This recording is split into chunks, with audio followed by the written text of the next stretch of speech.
Alright, so here we go again. In the last video I did bleed some stuff out and I replaced the brake hoses. I was working on diagnosing my ABS. I was getting a left ABS sensor code, but I was able to get a pair of these. So we're going to try that since you got to take everything off to get it on. And at the same time, we ordered, hopefully they're right, we're going to test these out. We ordered new lugs to go with our new wheels because our old ones were open-ended.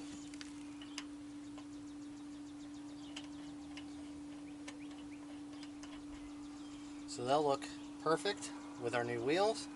So right now what we're going to do is we're going to pull this apart and we're going to install our brake rotors.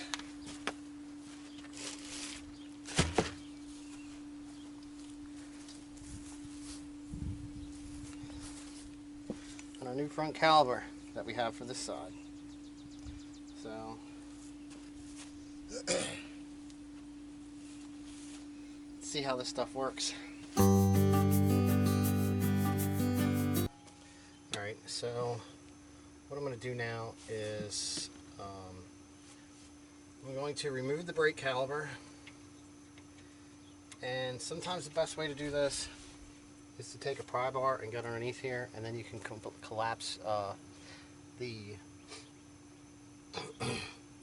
collapse the cylinders a little bit, the pistons in the brake caliper, so that you can remove it. Most of your Dodge brake pads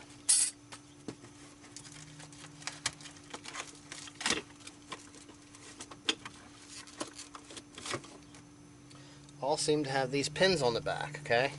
And what happens is when the cylinder comes, it catches that. So you're trying to, the brake pad's on there like this, it's locked into the sliders. You're trying to pull that off like this, you could damage your cylinder on your caliper. So you don't want to do that. Alright, so what we're going to do here is we're going to try to compress a little bit and try to wiggle the caliper off. If we can't do that, we're just going to remove the caliper bracket altogether. And if I was actually going to be reusing these calipers, I would use the brake pad against the cylinders to compress them. So I thought that was worthy to share. Let's get this caliper bolts out.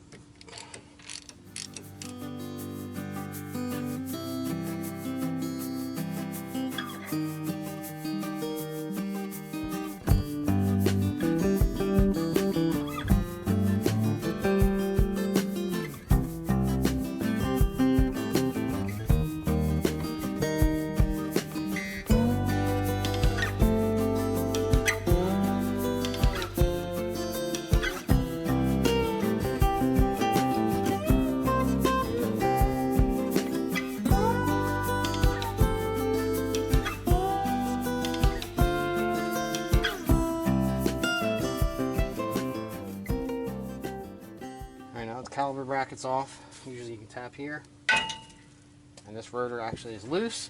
A lot of times these are usually pretty tight because rust forms in here. Hopefully you can see it. Rust forms on the inside of the rotor and it actually bubbles off, and the wheel bearing is the same diameter round as that, so it ends up causing a problem when you come to take them off.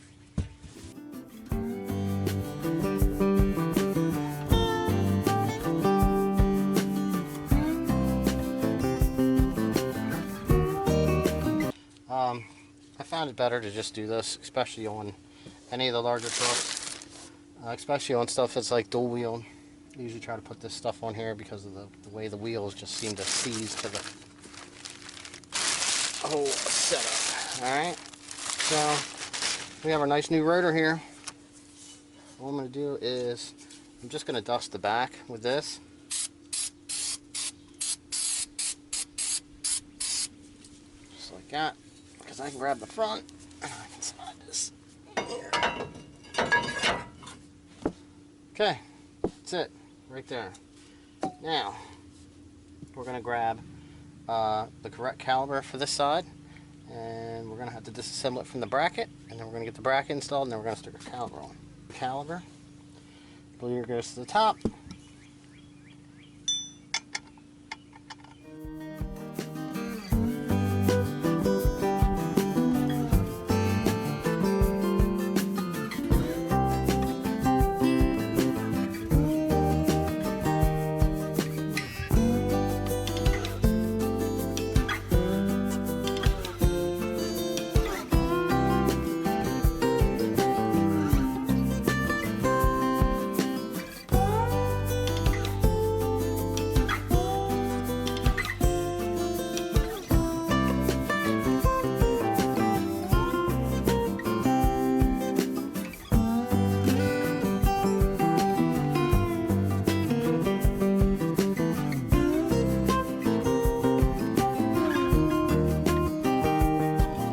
Since that's off. Now, the way I normally do this is the way you see this here. I get everything bolted on and assembled just like this. Because if you do this way, then you're not losing any fluid. Because if you take it off, then you're trying to connect it onto the caliper, then you got to figure out how you're going to support your new caliper. This just seems to work out pretty easy. Most of the time, I'll snap this sucker loose before I get this far. But all I'm going to do is I'm just going to hold on to it, and I'm going to pop it out and get it installed.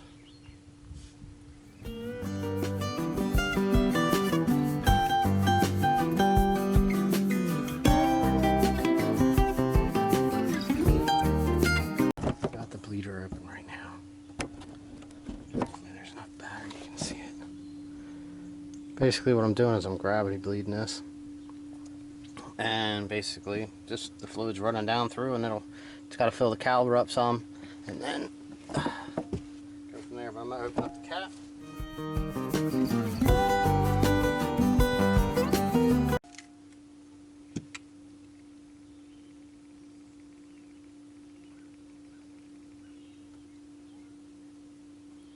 There you go.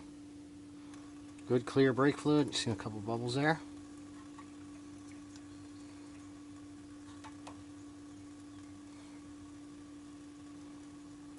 So that's what, oh, there's more. Usually it's good to let it run for a little bit.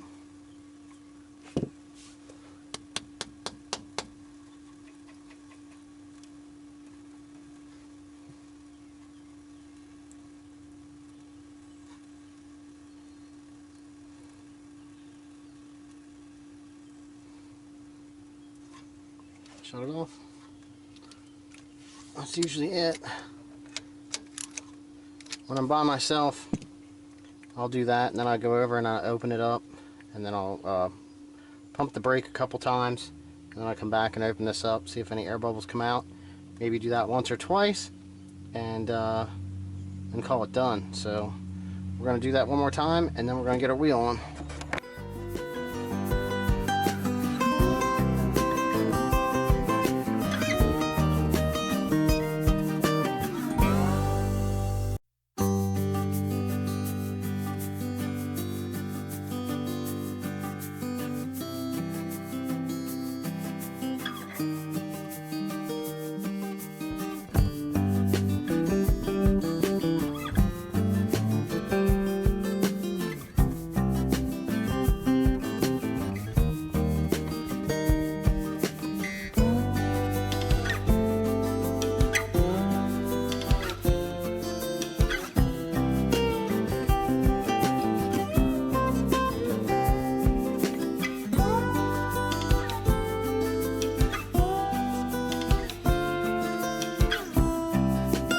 Alright, so we're going to undo the ABS sensor from the clips all the way up through to here.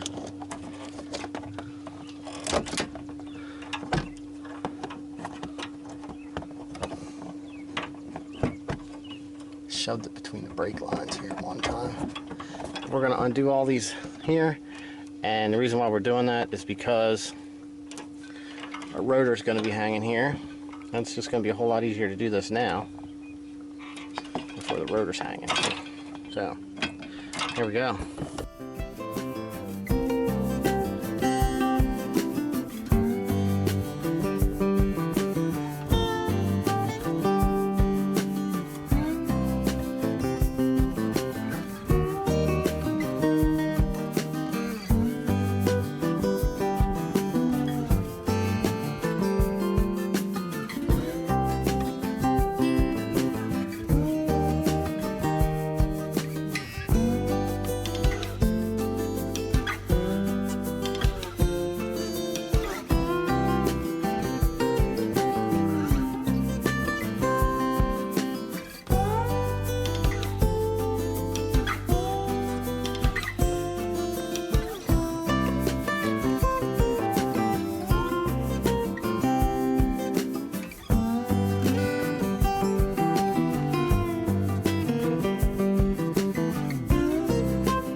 Alright, so very carefully just ground them off.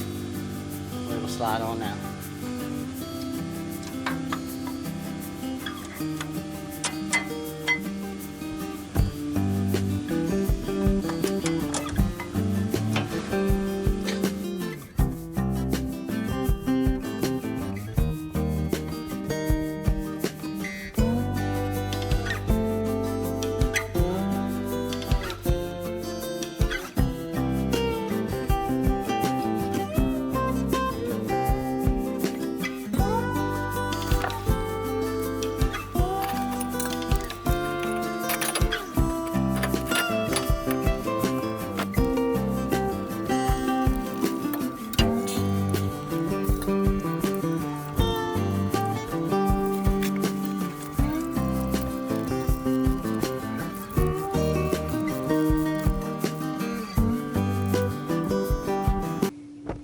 Okay, well, we got everything bled out real easy.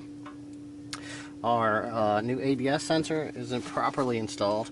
For some reason it doesn't want to go in here, so we're going to go grab a little zip tie for that. And then we're moving to installing our new wheel.